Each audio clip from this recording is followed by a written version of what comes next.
Bonjour à tous et bienvenue sur l'ère de l'arc-en-ciel. Je suis Yuei, votre narrateur. Ça y est, c'est déjà ma deuxième vidéo sur un drama boy love. Je suis ravi de continuer cette aventure et mon enthousiasme ne fait que grimper. Alors, sachez que cette vidéo ainsi que les prochaines seront désormais en deux parties. La première se composera du synopsis et autres détails de la série. La deuxième phase sera dédiée aux spoilers. Alors pour ceux qui ne connaissent pas ce terme, cela veut dire que je vais révéler plusieurs éléments de l'histoire pour vous partager mes ressentis et critiques sur ce boy love. Donc si vous ne voulez pas que je vous gâche certaines surprises et éléments clés de l'histoire, je vous invite à vous stopper à la première partie et d'y revenir quand vous aurez visionné tout le drama. Le boy love du jour fait partie d'un des tout premiers que j'ai visionné. Le revoir a été un pur plaisir tant il est impactant par son histoire et son message. Le drama du jour est History 2 Right and Wrong. Alors, à savoir, les History sont des mini web-séries boy love qui contiennent à ce jour 4 saisons de plusieurs histoires différentes. Ce boy love a été tourné à Taïwan. Il a été diffusé le 30 janvier 2018 sur Shoko TV. Il contient 4 épisodes qui ont été réalisés par Lee Kwin-hong et scénarisés par Lin Pei-yu.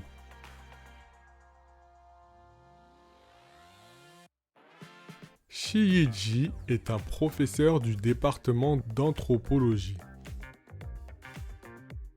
C'est un homme divorcé avec à sa charge une petite fille de 7 ans nommée Yo-Yo. Un jour, sur le chemin du retour de l'école, Yo-Yo surprend un homme qui la suit. Apeurée, elle fonce dans les bras d'une jeune femme, Ye-ji, et de son acolyte, Fei. Les deux jeunes gens qui étaient en plein tournage d'une scène pour un court-métrage s'arrêtent pour la rassurer et lui proposent de la ramener chez elle.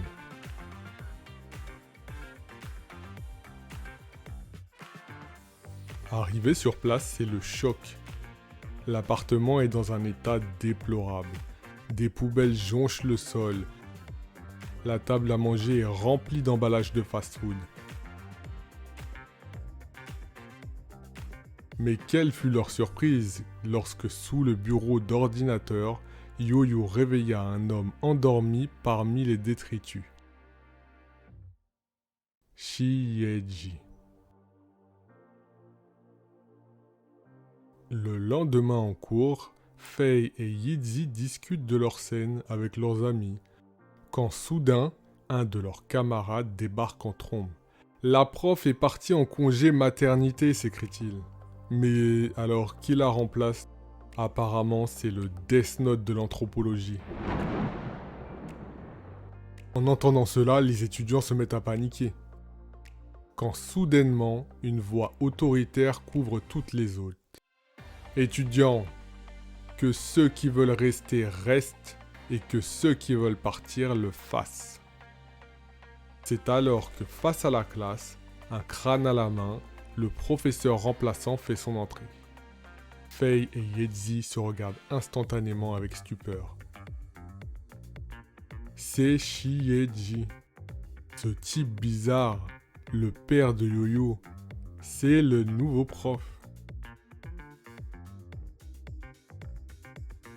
Et c'est là que commence le drama.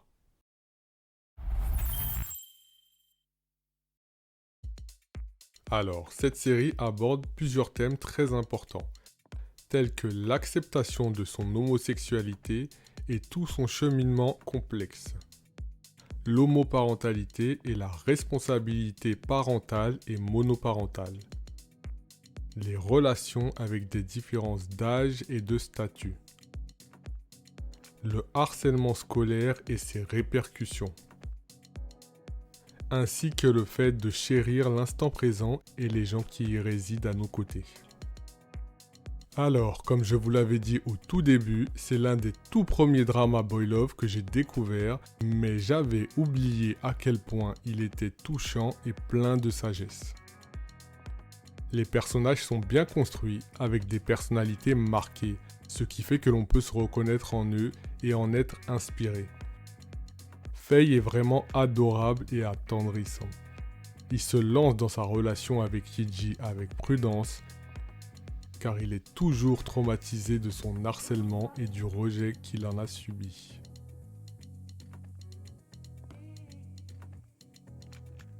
Mais cela se voit tout au long de la série qu'il ne demande qu'à donner tout son amour à la bonne personne.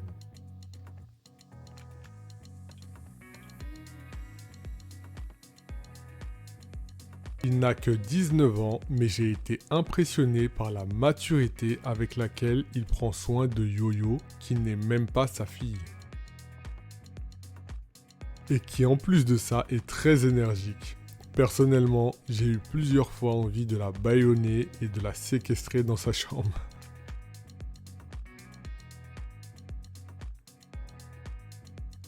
Son évolution vers l'acceptation de sa gaïtude et de son droit au bonheur est puissante et inspirante.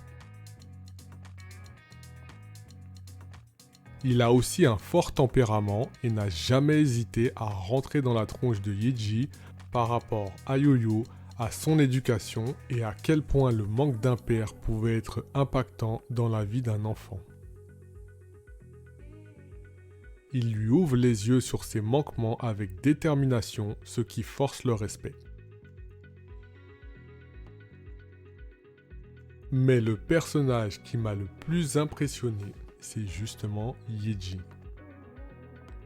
De son côté tantôt marginal et passionné, puis enfantin et drôle, en passant par ses phrases à la fois loufoques et pleines de sagesse.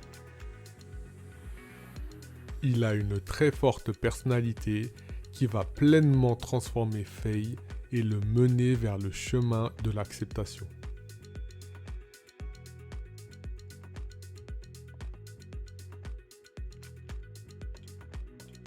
Il a à son actif plusieurs scènes marquantes, comme celle du restaurant où les filles les prennent en photo,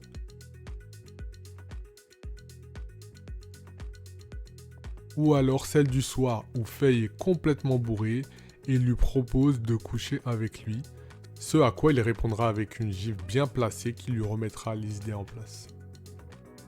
Mais de loin pour moi la scène la plus puissante, c'est celle où en plein cours, alors que Faye continue de le fuir du regard, toujours perturbé par ses sentiments grandissants, un peu comme résigné à l'idée de passer le restant de ses jours seul, Yeji, dans sa grande intelligence, lui passe ce message interposé. Je crois que ceux qui sont sérieux dans l'écriture de leur testament réaliseront que le testament n'est pas seulement un devoir, mais aussi un reflet et une révision de votre vie actuelle.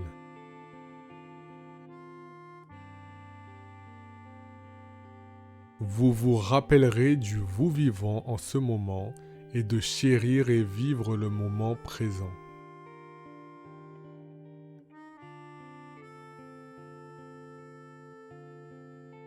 Agrippez-vous aux gens et aux choses que vous chérissez. Ne les laissez pas s'échapper.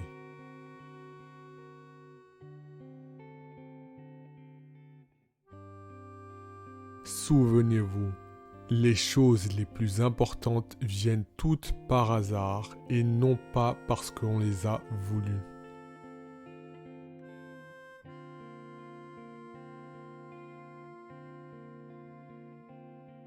Une fois qu'elles se présentent devant vous, ne soyez pas gênés et agrippez-vous solidement. Ce qui se passe après, parlez-en quand cela arrivera. Ne vous inquiétez jamais de l'imprévisible demain et de perdre l'actuel et magnifique moment qui se présente devant vous.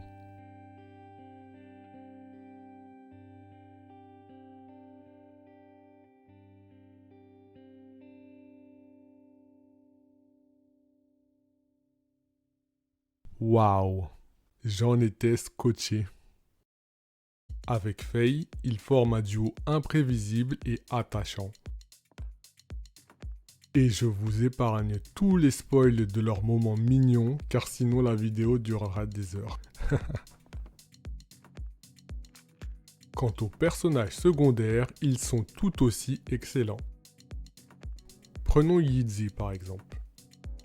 Pour être honnête, elle m'agaçait pas mal au début, car je la trouvais trop curieuse et envahissante. Mais elle s'est révélée au final être une amie fidèle et précieuse. J'ai d'ailleurs adoré son recadrement de Faye lors de ses doutes sur Yeji. Sa phrase résonne encore en moi. Il veut t'entraîner avec lui pour marcher à la lumière du soleil. Alors tu ne devrais pas le pousser de nouveau dans un coin sombre pour vous y cacher. J'ai trouvé ça poétique et inspiré. J'étais assailli d'images d'Edward Cullen dans Twilight lorsqu'il marche au soleil avec les diamants qui brillent sur sa peau. En gros, c'est comme si elle disait « Être gay, c'est ne pouvoir s'aimer que la nuit ». Un peu des vampires de l'amour, quoi. Je divague. Il y a aussi la mère de Faye qui est excellente. Je trouve qu'il y a encore trop peu de parents positifs face à l'homosexualité de leur fils. Que ce soit dans la réalité ou dans les films et séries. Et bien sûr, pour finir, Yo-Yo. Son acceptation de Faye après avoir constaté à quel point il prenait soin d'elle et de Yeji fait vraiment plaisir à voir. À aucun moment, elle ne remet en cause leur union et elle sert clairement de ciment dans leur couple naissant. Leurs scènes en trio sont vraiment magiques et parlantes en tout point. D'ailleurs, la scène finale quand Faye ne veut pas leur voler leur moment père-fille, mais qu'elle lui prend la main, la met dans celle de son père en disant qu'elle veut présenter à tout le monde son autre papa, est la cerise sur le gâteau de cette mini-série.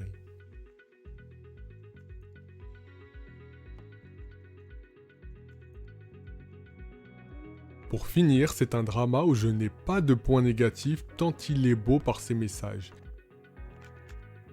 Il y a évidemment quelques scènes où il y a des petits problèmes d'acting ou de recadrage, etc. Mais c'est tellement minime face à la perfection du reste que je lui donne clairement la note de 9 sur 10. Voilà, c'est tout pour History 2 Right and Wrong. N'hésitez pas à regarder cette vidéo en 2 fois. Pareil pour les commentaires, car j'adore lire et connaître les divers points de vue. Merci de mettre un j'aime et de vous abonner si cela vous a plu. Sur ce, je vous dis donc à très bientôt et joyeux ère du Verseau.